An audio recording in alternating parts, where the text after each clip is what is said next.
Hey, welcome everybody to Talking Niagara this morning. It is Friday, the 6th of February, right?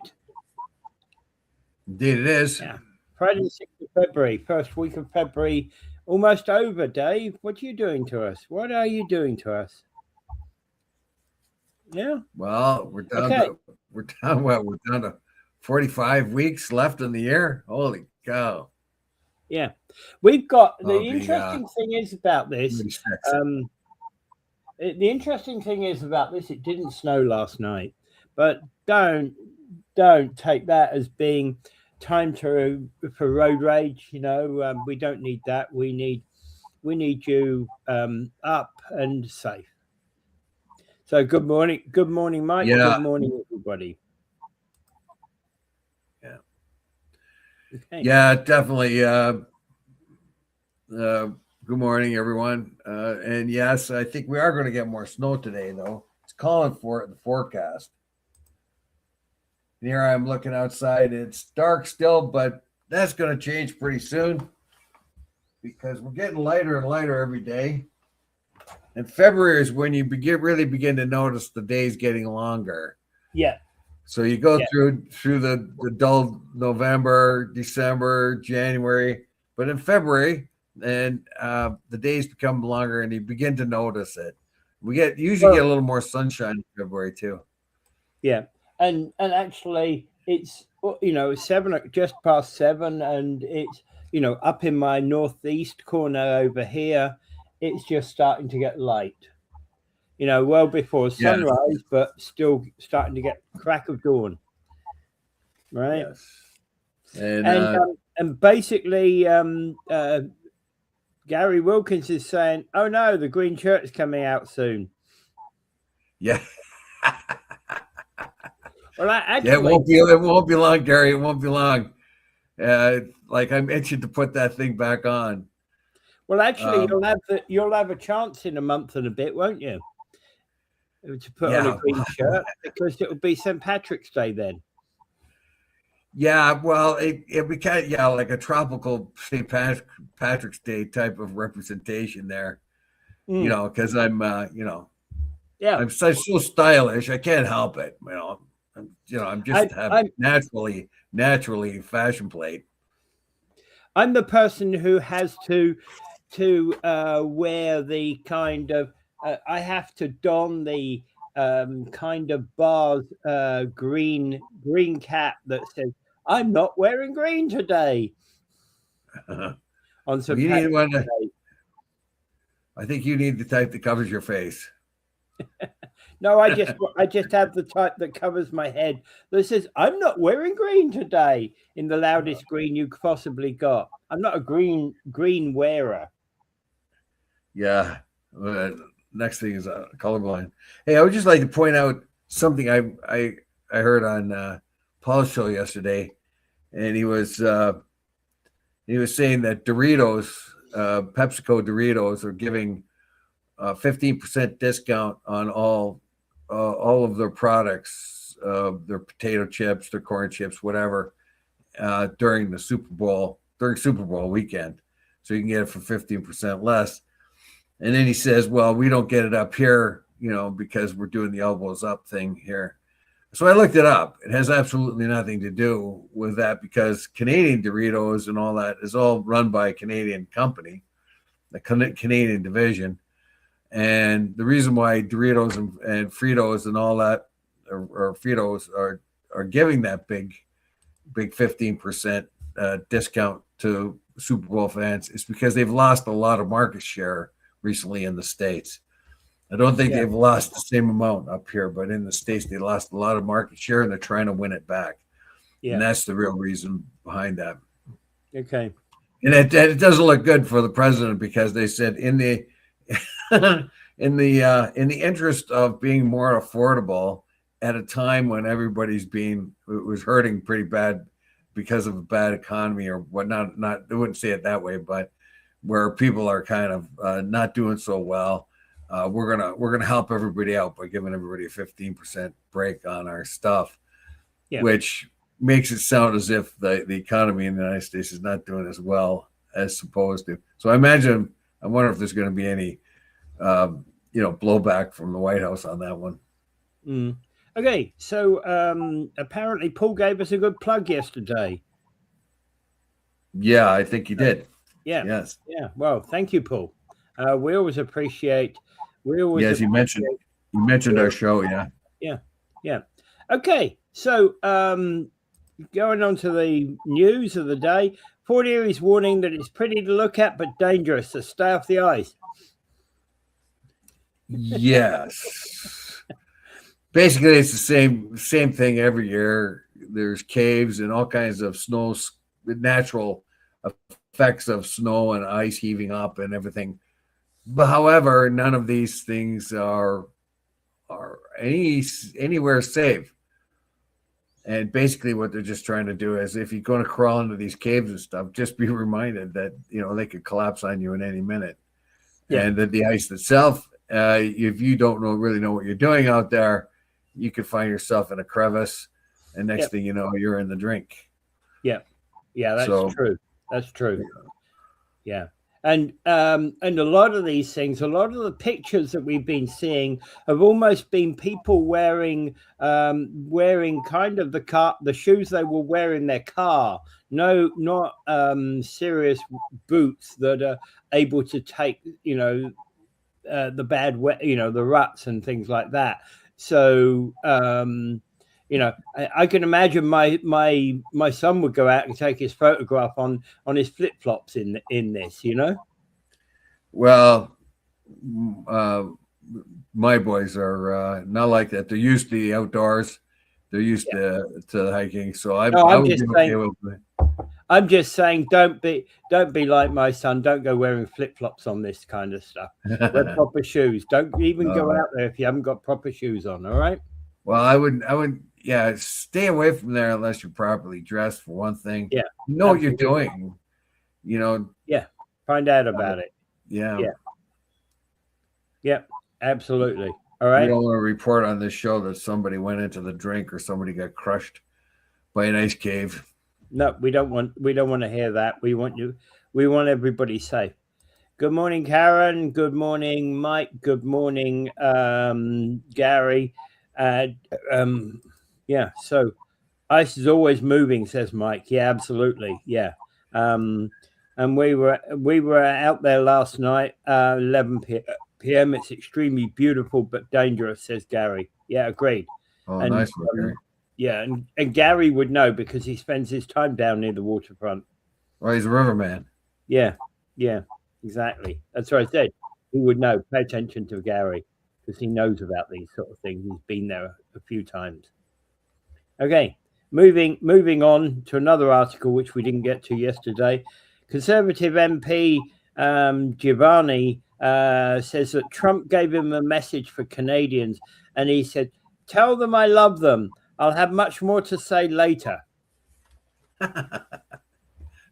This is the chaos which Trump likes to sow. One minute he loves you and he's your best friend. Next minute he's dumping tariffs on you. Carney was a great pal of his when he went down there and talked to Carney. Oh, he's a great guy, wonderful guy. And the next minute he's dumping a big fat tariff on us, and threatening us, we got to take over Canada's 51st. Governor Carney, it's bombast and big noise, and he did the same to China. It didn't work against China because China just says, okay, if you want to go to war, we'll go to war, economic war that is, and the best man stands. Well, Trump wasn't willing to do that, and so he sued for peace basically, and got pretty much went back to where they were. Nothing changed between China and the U.S. From the beginning to the end. Like if he had done nothing with China after he got in, just left it as it was with the way that Biden had it, everything would have been the same as it is exactly right now. Yeah. So, but it did work with Europe. He huffed and blustered and banged his chest, and Europe caved in and gave him a pretty good deal. A few other countries did too, but we haven't really caved in yet. And I don't know how long we're going to be able to last, but we kind of got it figured out. they still have the hugest advantage of all. Trump will love or hate you depending on his mood or depending on what he's trying to achieve. So, you know, 1 minute Kim Jong-un is the little dictator, and the next minute he's his best buddy as he crosses the DMZ. So you never know what's going to come out of the guy. So as far as Canadians go, it's just sort of hold steady. And Jivani should just get his nose out of it. He's a buddy of J.D. Vance's. J.D. Vance will use him and abuse him because I'm pretty sure J.D. Vance has no regard for Jovania, whatever the guy's name is. Yeah. Then you threw into the mix this morning an article by the Clarion, which was a year old, where they're basically saying slap your own Super Bowl with your own tariffs. In other words, it's saying don't watch it. Yeah. I put that in there for fun. So this isn't going to happen, of course. The call is, of course, is to tariff the Super Bowl. Do not put it on TV. Yeah, there are some bars that won't. There's some bars that won't, as a matter of protest. But this is one of those things. It's a sporting event, and I'm kind of really wondering if it, you know, come on, it's a sporting event. You know, I never was I could take or not take the Super Bowl. I'll watch it sometimes. You know, I miss it most of the time. Again, to be quite honest, Dave, well, you miss it most of the time because you're dealing with your bingo calling, right? And so quite often right? I'm in the sometimes in the and the point being is that Super Bowl, you know, calls to tariff the Super Bowl by not watching or boycott the Super Bowl are just never going to be successful. Super Bowls, you know, as much as the Super Bowl is in the Canadian bloodstream, isn't it? Well, it's a North American event, basically. And, of course, we share so much with the United States. Actually, they might not like to admit it, but basketball and football, football that we know today, was invented by Canadians. And but here's the thing. Hockey, which we thought we had it all, like there are paintings of people in West Virginia in the 1830s playing hockey on frozen ponds in West Virginia. So you got to think, well, you know, some of these sports are just around forever, you know. Plus the Dutch were playing it back in the 1600s. So I don't know. Oh yeah. So sports like that. Baseball is really based on rounders. So these sports have long histories. Yeah. The difference between baseball and rounders is the location of fourth base. Well, it's just a sophisticated form of rounders. They found a lot of the Civil War soldiers were playing variations of rounders, and then somebody just thought, well, let's just sort that out and make it a much more scientific based game, and they did. They made a remarkably good game out of it. But that was Karen's been enjoying the Olympics. Okay. And that actually brings us to something else. J.D. Vance has basically been saying that Mark Rubio, who's at the Olympics right now, supporting the U.S. women's hockey team. J.D. Vance and Mark Rubio are there. Yeah, and he's basically saying that they're not really a distraction. No, apparently the American team, which is the American women's hockey team, is an extraordinary powerhouse. It is a fantastic. Have you ever seen the American women's hockey team play? They are super good hockey players.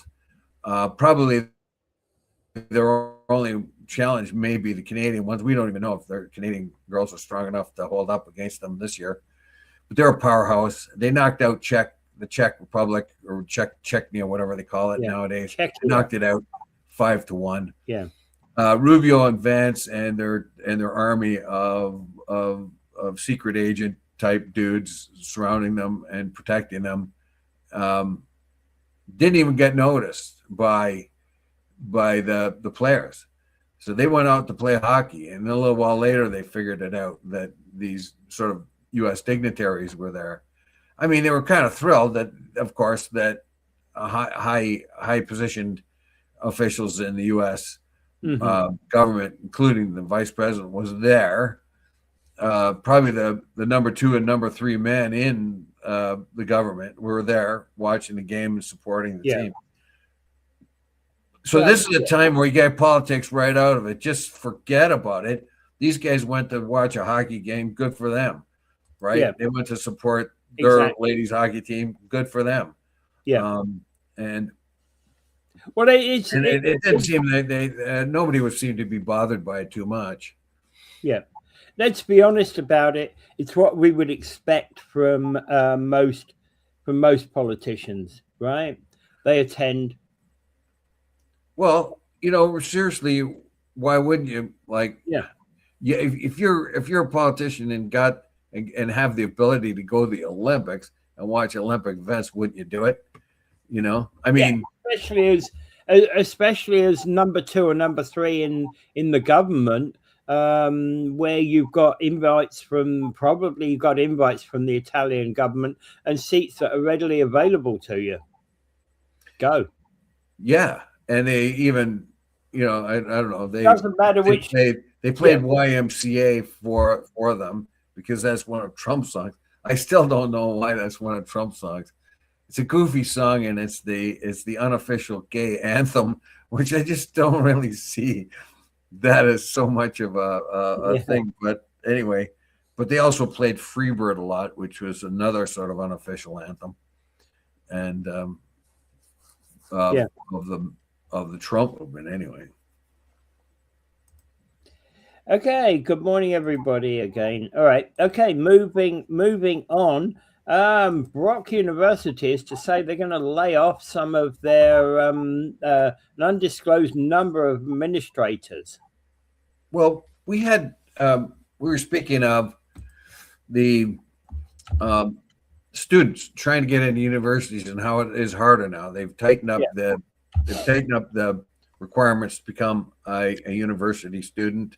It's kind of gone the opposite way, where just about anybody that could pick up a pencil and write down the alphabet got into university. We were talking about that the other day. Yeah, you put out the phrase, if you could use a fork, you can get into York. Things have changed now, of course, because they're getting rid of a lot of the foreign students and things like that, or at least screening them more properly. These were letting just about everybody and their brother into the country, and anyone else that wanted to go to university. It made the universities money. And what would typically happen is a lot of people go in there in their first semester or their first couple year, they would lose. They would join in, find they couldn't handle it, but the university made money off them anyway. The university's job prior to that was to screen somebody and say, you are not suitable for this. You are not suitable for this. You do not have the marks. You will be wasting your money coming here. But for the longest time, they didn't do that. They just and many of the universities are now expected to streamline operations amid these, amid these budget pressures that will have come up because there's less students attending. Yeah, so they're going to get rid of. That's what I was saying before. So because there's less students attending and all that, they're going to chop the sort of the middle zone out. It's going to get rid of a lot of staff and cutbacks. Well, but it won't. But the likelihood it won't be the last in, first out. I'm not so sure how they set it up, and there's going to be administrations right down to the local janitor, I think. There's just so many janitors you can get rid of because you still have a full school, but there's going to be cuts, unfortunately, because the universities, in my opinion, were floated on false representation, because they had so many people that were unqualified to get into university, got into university, and they brought in so many foreign students that were questionable. Also, whether or not their qualifications were any good. Um, and this was spoken of even in the Trudeau government, which is an eye raising because they were loath to say anything was wrong in their government. So particularly anything to do with immigration. So then what we have now is schools just reacting to the fewer amount of students going in, and balking and sort of reacting also to the the call on them to tighten their standards. Yeah. Their standards were loosening, and the course you could get through university by picking and choosing courses and not really be worth anything at the end.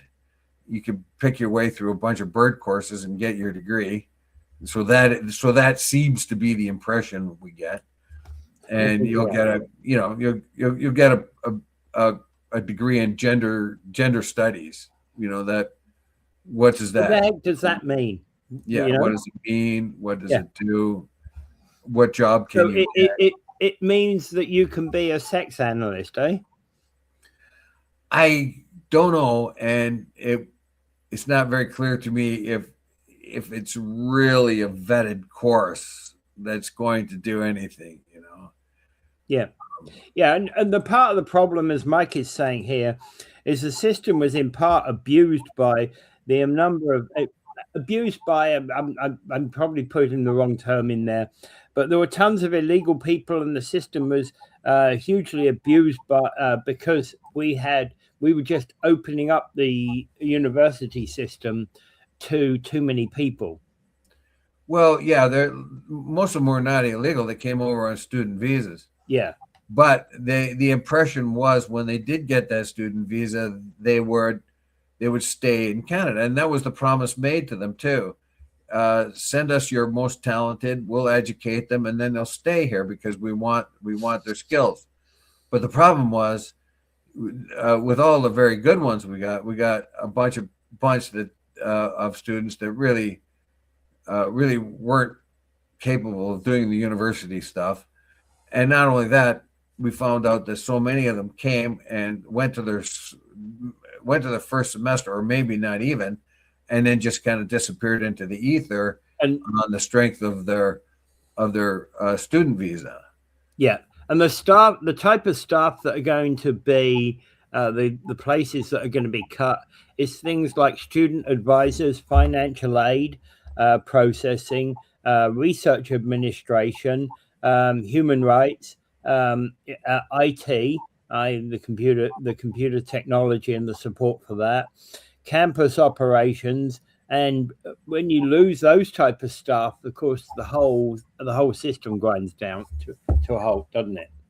Yeah, I gotta tell you, I gotta scram at 1:45 though. I forgot to tell you that. Oh yeah, okay, all right, no worries. Okay, yeah, that's fine. All right, so administrative layoffs in schools. The school will survive, but the reputation suddenly often gets damaged, doesn't it?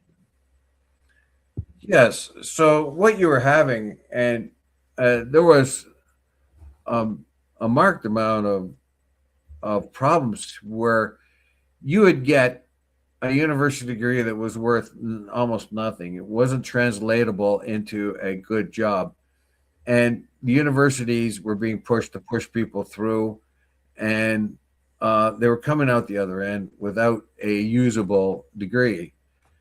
That meaning that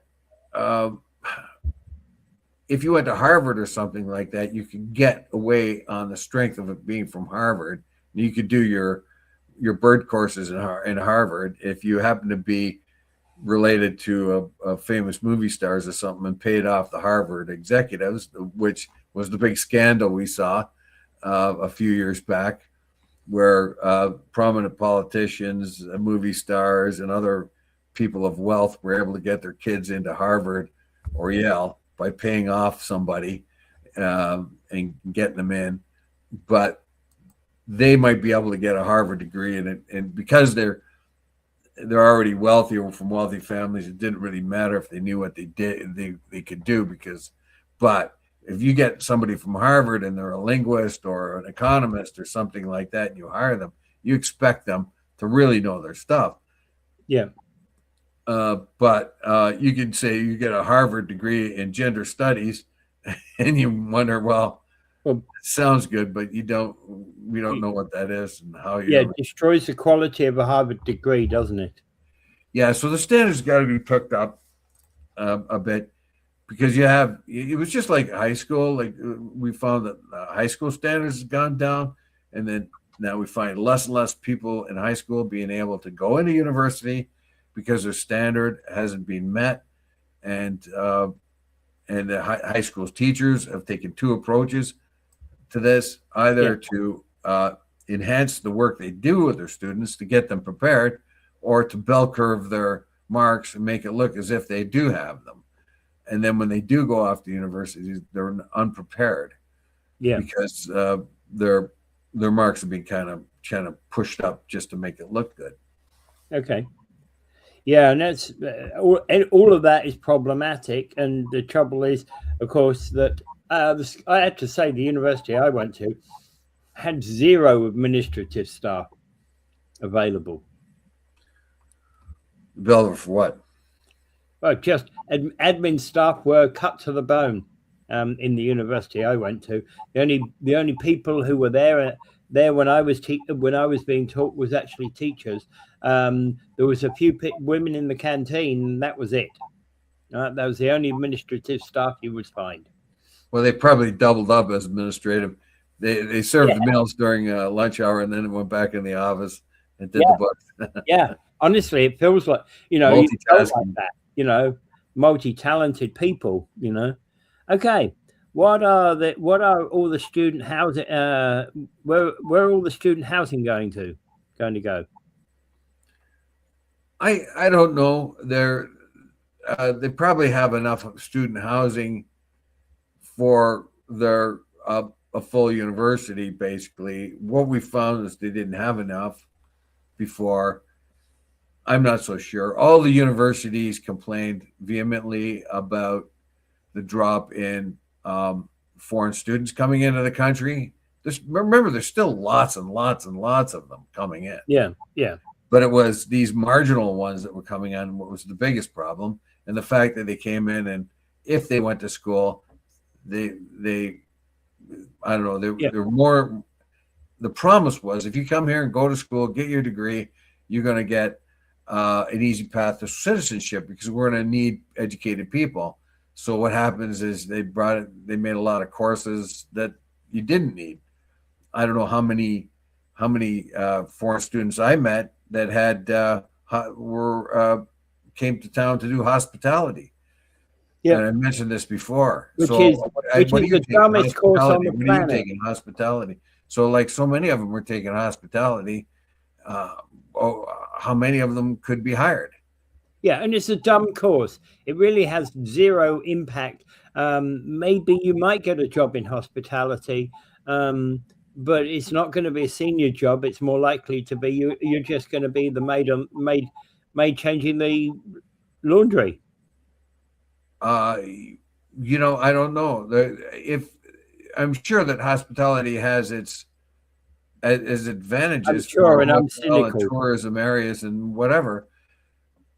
I'm just saying, how many can they hire? They would hire the ones the one or two they needed that have the top marks, and then the other 50, 60, 70, whatever, where are they going to get a job? Yep. Okay. All right. Like when I took an electromechanical technician, I went to school to become an electrical man that specialized in robotics, right? Yep. So I figured, okay, well, that's going to get me a job, because now I'm going to know all about robotics and so on and so forth. No, it didn't get me anywhere, because all they did in all the big factories that had robots is they took their electricians and changed and trained them to do it. And what they did is they didn't even bother fixing it on spot. When a robot failed, they just picked it up, replaced it in a few minutes, because it was already set up, then take the robot into a shop or send it out to be repaired. So it is now the spare. Yeah. So it didn't work. And I'm thinking the same thing for these hospitality people. Yeah, it sounds like you come to Niagara Falls with lots of tourism and you're going to get a hospitality. No, because there's just too many already. Yeah, exactly. All right. So the government is to scrap the EV mandate in favor of a new fuel efficiency system, according to CBC. Yeah, I saw Scott Bessent the other day, and he was, I think it was Senator Kennedy said, "Look, if Canada says they'll drop their tariffs to zero, will the U.S. drop theirs?" And Bessent freaked out and said, "No way! They just went to China and they dropped the 100% tariff down to 6%." What he didn't say is the 100% tariff on the EVs came on. It was a Biden initiative.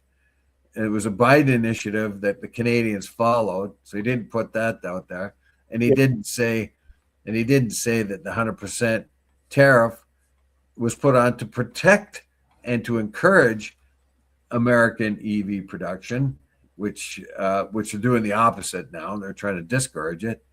And he's saying that Canada intended to bring EVs into Canada and then dump them into the U.S. I'm sure. Yeah. Seriously. Anyway, aside from that, so there was this unrealistic rule that EVs had to be X amount of the market by such and such a time, and by 2035 or something, all cars had to be EVs. Yeah. That was put out in the Trudeau years. So they gave themselves about 14, 15 years to get to a point where all cars... I always thought that was unattainable anyway, because the thing is that the EV market, I'm not sure the EV market will ever be 100%. I think there's a lot of people... it's up to every individual car buyer, and it will always remain up to every individual car buyer to actually decide what they're going to buy. And for example, so it wouldn't affect a new car, but if I kept my current car for the rest of my life, there's still going to be gas cars after 2035, for example. Yes.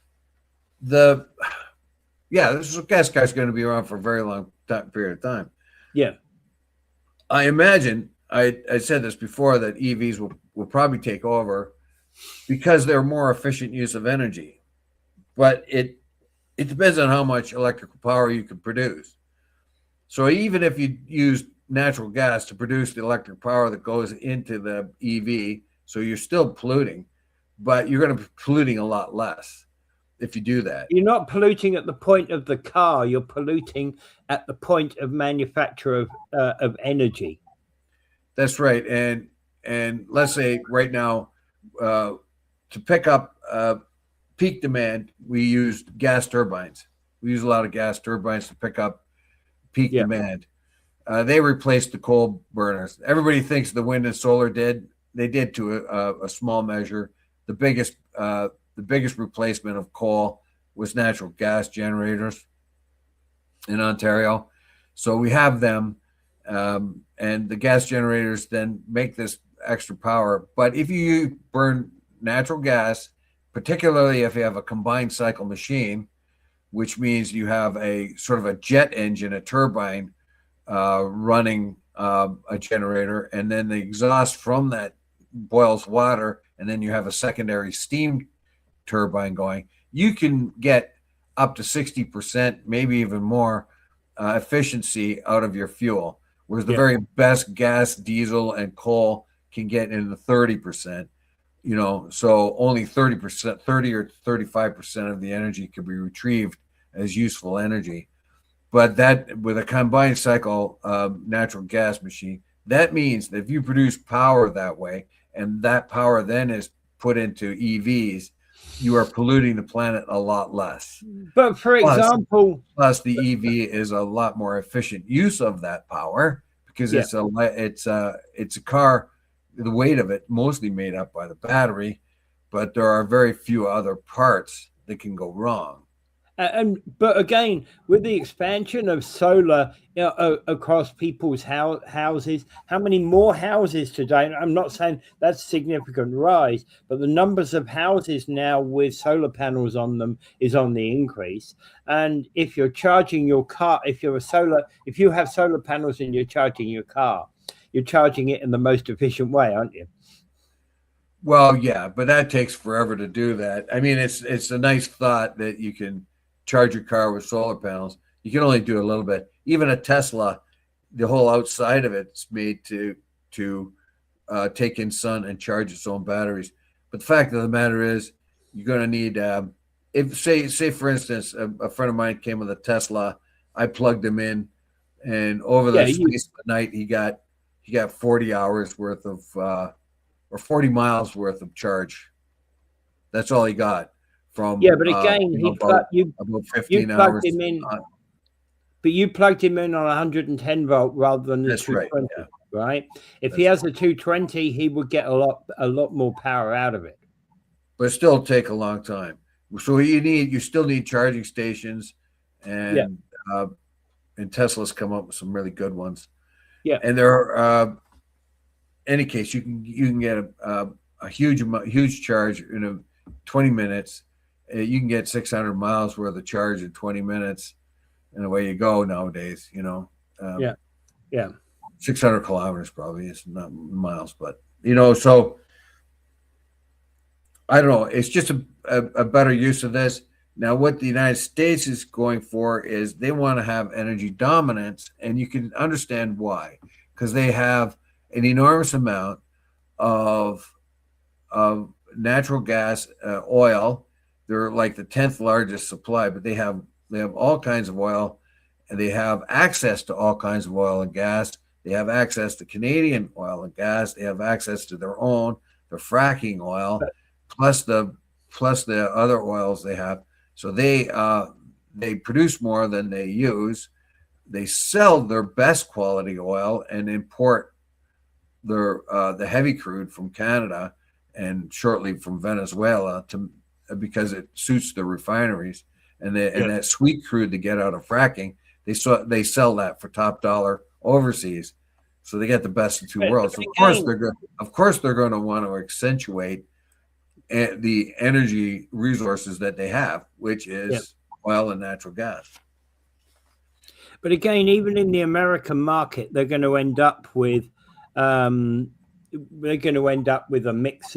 mix of cars anyway, because right at the moment the EV industry is growing. The biggest problem with the EVs growing in the United States and even in Canada is power production. With AI and all the AI data centers going out there, they're going to suck up as much power as possible. They need incredible amounts of power. And they're talking about Bitcoin too in another article I put up there, which I hardly understand. But it was about stablecoin and Bitcoin and all that other stuff, which the United States is sort of heading towards. Well, that takes in order to support Bitcoin, that takes a lot of energy too. It takes an enormous amount of electrical energy to support the foundation of Bitcoin and other digital currencies. Yeah, but the biggest problem is going to be production of electrical power, and if you have a dearth of that, or then how are you going to charge? Yeah, but that article that you were looking at with who's his name, Scott Bessent, looking at stabilizing Bitcoin. It's not about not stabilizing Bitcoin. Not stabilizing Bitcoin. No, they're talking about having what's called stablecoin, whereby there is a merger between Bitcoin and Bitcoin and cryptocurrency and the things like the US dollar. No, they want a stable coin, a Bitcoin like coin, but it's going to be called a stable coin, and it's going to be tied to the US dollar 1-to-1, whereas Bitcoin is not. As a matter of fact, Bitcoin has lost about 3/4 of its value just recently. So they don't want a volatile currency like that. They want a stable coin, digital currency because they want to that is also build. backed up by the dollar.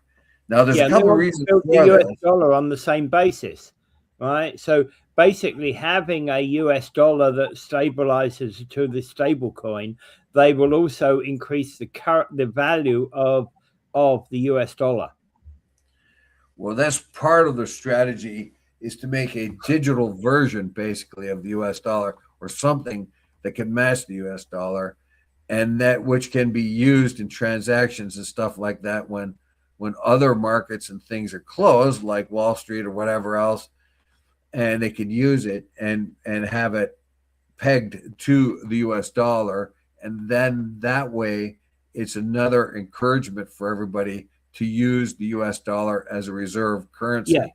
and Right that now, one of the biggest fears of the United States is to lose the reserve currency of yeah, the and dollar. that's If exactly what. they lose that, they lose tremendous economic power around the world. Yeah, and that's it precisely what the Trump Besant plan is all about.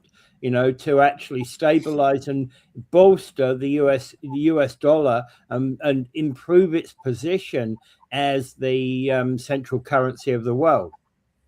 Yeah, reserve currency, but right now it isn't doing so well. The Yeah, dollar no, is being it is. dropped quite a bit. Now, this is kind of curious because on one hand, they don't want the dollar to decline in value, but on the other hand, Trump wanted it to be uh, reduced in value originally, which makes sense. Like the same thing happened during Reagan's time. They wanted the dollar to be devalued because the dollar was too high. It was artificially high, which made U.S. Uh, products too too high to be bought outside of the country. Yeah, So in Reagan's time, they actually made a deal with the other big economies at the time, most of them European. And yeah, let's fix this. This isn't any good for the world economy to have our dollar at pegged so high. So we got to reduce the value of it. Uh, when Trump got in, he wanted to reduce the value of the U.S. dollar somewhat to make products more competitive from the United States, also feeling that the US dollar was artificially high. But yeah, what's happening now, the US dollar is losing its worth for reasons that they don't like. Reasons of economic instability, where you see gold and silver going up, US treasuries going down. So this is not what they wanted. They wanted to devalue the currency and make it and standardize it and make it look still as a solid currency. But right now there's volatility in the market, and people are buying gold and silver and dumping U.S. Treasuries, which doesn't look good. It's yeah, not out of control, but it's not exactly going to plan. Let's put it that way. yeah. And that's, I think, one of the reasons why Besant is actually put this, has had this communication, because he's looking at, he needs some stability. Yeah, well, they also have to try to shore up. Well, the catch name for it is genius, anyways, for the stable coin. But Yeah, uh, they also want to stabilize Bitcoin too. Remember, the Trump family's got into all kinds of cryptocurrency, so all of a sudden they're very interested. In his first term, Trump hated Bitcoin and hated digital currency, didn't want anything to do with it, called it a scam and everything else. But since his kids started getting into digital currency and seeing what kind of money can be made there, all of a sudden, oh, I love it now. yeah. And actually the trouble is, you're right, that one of the biggest problems always about Bitcoin is it went from like 100, to one Bitcoin being $250 to one Bitcoin being $250,000 in a matter of weeks. And of course, it does crash again. Yeah, Bitcoin had a high of of $200 something thousand dollars. Now it's down to about $73,000. It lost huge amounts of its worth. Yeah. So it's an unstable currency to be banking on, and that's the problem with it. It can go like that. Yeah. It can suddenly it can suddenly go like that. That's why they want the Genius Act. That's what it's called, the Genius Act. And it stands for, as soon as I get it up here, it stands for. Oh shoot! You need to be going, I think, Dave. Yes, I do. Anyway, I will be going because I have a very important appointment coming up. And without further ado, I bid you adieu. Don't forget Gaza. I like to see that peace deal go ahead and some sort of peace, but the Israelis still dropping bombs on innocent people. So, I mean, we really dropped the ball on that. We let that happen. Anyway, without further ado, we bid you adieu. Yeah, and see you next week. Bye-bye.